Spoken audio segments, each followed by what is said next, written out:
Bonjour, je m'appelle Marc Alévi et aujourd'hui je voudrais vous parler de la joie de vivre. Il faut se méfier des mots. Que veut dire le mot joie? Et pour pouvoir développer un peu ce thème, je voudrais faire référence à un philosophe qui m'est très cher, c'est Baruch Spinoza.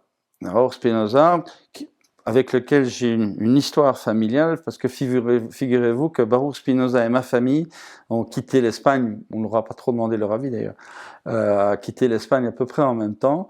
On a fait à peu près le même périple à travers le Portugal, et on est arrivé à Amsterdam en même temps, il y a 4 siècles, et ma famille, comme la famille Spinoza, a vécu pendant 4 siècles à Amsterdam. Et Spinoza, c'est un philosophe qu'on a appelé le philosophe de la joie. Alors pourquoi ?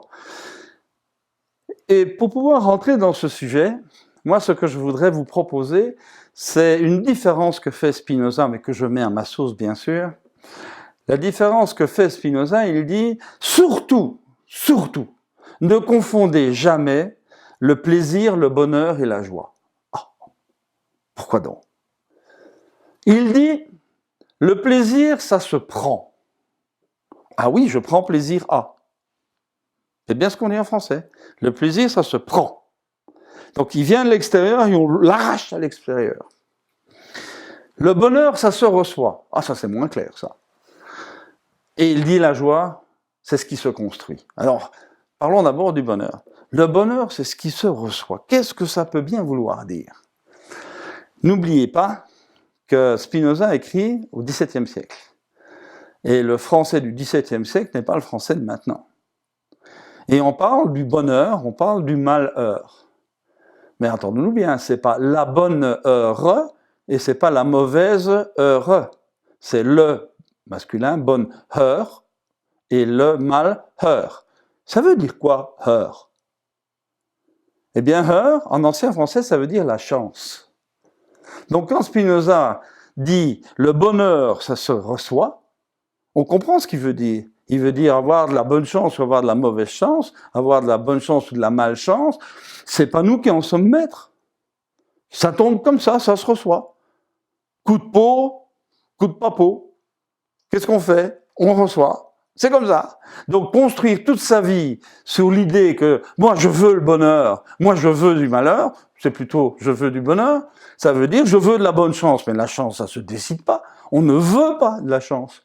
La chance elle est là. Et si elle vient tant mieux, si elle vient pas tant pis. Donc ce que Spinoza dit, le plaisir, ça se prend, et en plus il y a l'escalade du plaisir, il y a l'esclavage au plaisir, pardon. Et puis il y a le bonheur, ça c'est la chance, on n'en est pas maître. En vente, dit-il, la joie, ça se construit. Ah, la question c'est donc, comment construire sa joie? Comment être un être joyeux, dans le plein sens du terme? Comment construire sa joie de vivre? Et il répond. Et Spinoza répond de manière extrêmement simple, mais avec un mot qu'il va falloir expliquer. Il dit, pour connaître la joie, il faut réaliser son conatus. Ah, qu'est-ce que c'est donc que ce conatus?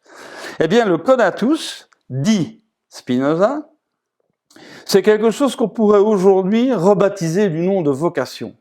On a tous une vocation intérieure, profonde. Et la vocation, pardon pour le petit détour par le latin, mais vocation, ça vient du verbe latin vocare, qui veut dire appeler. La vocation, c'est ce qui au plus profond de moi m'appelle, en disant voilà ton chemin, vas-y, écoute-moi, va sur ce chemin-là, c'est le chemin de ta vie, réalise ta vocation. Et qu'est-ce que dit Spinoza? C'est une équation d'une simplicité extraordinaire. Il dit, chaque fois que vous allez dans le sens de votre vocation profonde, à chaque fois, la signature, c'est la joie. Les moments de vie où on est « waouh, qu'est-ce que je suis bien !» Retenez-les, parce que ça montre quelle est votre vocation. C'est là où vous êtes sur votre chemin à vous.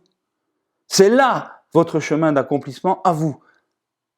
Donc, dit Spinoza, il faut aller beaucoup plus loin. Il faut que vous sachiez précisément quelle est la vocation profonde qui vous habite, voire éventuellement les vocations profondes qui vous habitent.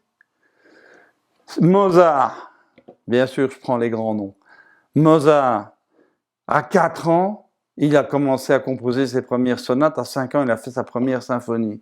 Je pense que sa vocation était claire. Et toute sa vie, il a poursuivi sa vocation envers et contre tout, et pas toujours avec beaucoup de bonheur et beaucoup de plaisir. Mais il a été au bout de sa joie.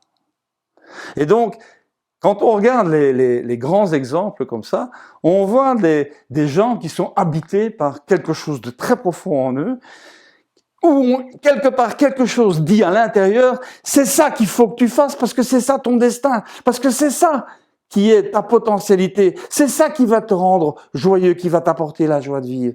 Va au bout de ta vocation. Moi, je vous donne un petit exemple qui m'est tout à fait personnel. Je vous parle de mon dernier fils. Il a 20 ans aujourd'hui. Il s'appelle Noé. Et Noé, depuis qu'il a 4 ans, le seul truc qui l'intéresse, c'est de construire des bateaux. Référence biblique s'impose. Noé veut construire des bateaux. Eh bien, il n'a jamais dévié d'un pouce par rapport à ça. Et là, maintenant, il vient d'entrer là dans une école d'ingénieur naval, et c'est ça qu'il va faire, et c'est ça qui est sa vie. Et c'est clair, net et précis, et il ne fera jamais autre chose. Il est sur cette voie-là, il a une vocation qui est évidente pour lui. Mais est-ce que c'est évident pour tout le monde? Ah ben non, sûrement pas. Moi, je suis devenu physicien grâce à une rencontre. Je suis devenu physicien parce qu'à un moment donné, j'avais un professeur de physique qui avait l'air, c'était un instituteur, qui avait l'air d'intriguer avec des choses ridicules. Vous savez, ces instituteurs, les bons vieux saints de la République, là, qui, avec 3 bouts de ficelle, un élastique et un sparadrap, ils parvenaient à vous faire des expériences de physique amusantes et vous étiez bluffés. Et l'intelligence de cet institut, ça a été de systématiquement dire, voilà, je vous montre un truc, vous y réfléchissez, celui qui a compris, il vient m'en parler demain. Et donc, inutile de vous dire qu'avec les copains, c'était à la récré, on en parlait. Mais comment il a fait ça? Comment il a réussi ce truc-là?